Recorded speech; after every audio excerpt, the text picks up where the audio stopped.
जब भी कोई इंसान हमारे साथ गलत करता है तो हमारे मन में एक प्रश्न आता है। एक प्रश्न आता है कि हमें उस इंसान के साथ क्या करना चाहिए। क्या हमें उसके साथ भी गलत करना चाहिए? क्या हमें भी ईंट का जवाब पत्थर से देना चाहिए? तो इसी प्रश्न का जवाब जानते हैं। एक बार एक व्यक्ति समुद्र के किनारे घूम रहा था। उसने एक साधु महाराज को देखा जो एक केकड़े को बार बार बचाने की कोशिश कर रहे थे। केकड़ा बार बार पानी में जा रहा था और साधु महाराज उसे बाहर खींच रहे थे, क्योंकि यदि केकड़ा अंदर जाता तो वो मर जाता। लेकिन साधु महाराज उसे बार बार बचाने की कोशिश कर रहे थे। उसने देखा कि जैसे ही साधु महाराज उस केकड़े को बचाने की कोशिश करते, उसे बाहर निकालते, वो केकड़ा साधु महाराज के हाथों में काट लेता। उस व्यक्ति को लगा कि ये साधु महाराज तो पागल है और वो साधु महाराज के पास गया और कहने लगा कि देखने में तो आप कोई बड़े महात्मा लगते हो, कोई ज्ञानी लगते हो, लेकिन आप कितने मूर्ख हो। आप उस केकड़े को बार बार बचाने की कोशिश कर रहे हो ताकि वो मर ना जाए, और वो केकड़ा आपको बार बार काट रहा है, आपके हाथों से खून बह रहा है, लेकिन उसके बाद भी आप वही मूर्खता कर रहे हो। साधु महाराज मुस्कुराते रहे और उस केकड़े को बचाते रहे। वो व्यक्ति झल्ला गया और कहने लगा कि अरे पागल हो क्या, तुम ऐसा क्यों कर रहे हो?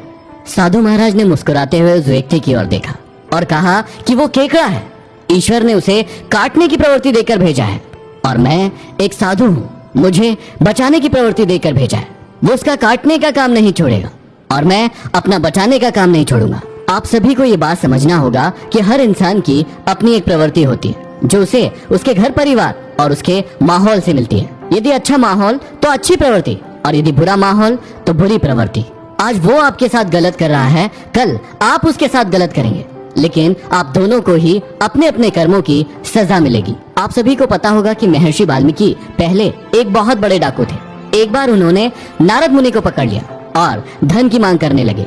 नारद मुनि ने कहा कि मेरे पास धन तो नहीं है, लेकिन मैं तुमसे एक प्रश्न पूछता हूँ, तुम ये जो गलत कर्म कर रहे हो, इसमें क्या तुम्हारे परिवार वाले तुम्हारा साथ देंगे? क्या वो इन कर्मों को भुगतने में तुम्हारे साथ होंगे? वाल्मीकि ने एक क्षण में कह दिया कि हाँ, बिल्कुल मेरा परिवार मेरे साथ होगा। नारद मुनि ने कहा कि ठीक है, आप मुझे इस पेड़ से बांध दीजिए और एक बार अपने घर जाकर पूछिए कि क्या आपके परिवार वाले आपका साथ देंगे। महर्षि वाल्मीकि ने ऐसा ही किया। वो अपने घर गए और परिवार वालों से पूछा कि जो मैं ये कर्म कर रहा हूँ, जो ये गलत कर्म कर रहा हूँ, क्या आप सभी इसमें मेरा साथ देंगे? घर वालों ने मना कर दिया। घर वालों ने कहा कि हम आपके गलत कर्मों को भोगने में आपका साथ बिल्कुल नहीं दे सकते, क्योंकि वो आपके गलत कर्म है। हम इसमें आपके साथी नहीं बन सकते, वो आपको ही भुगतना पड़ेगा। और उसी समय साधारण सा व्यक्ति महर्षि वाल्मीकि बन गया।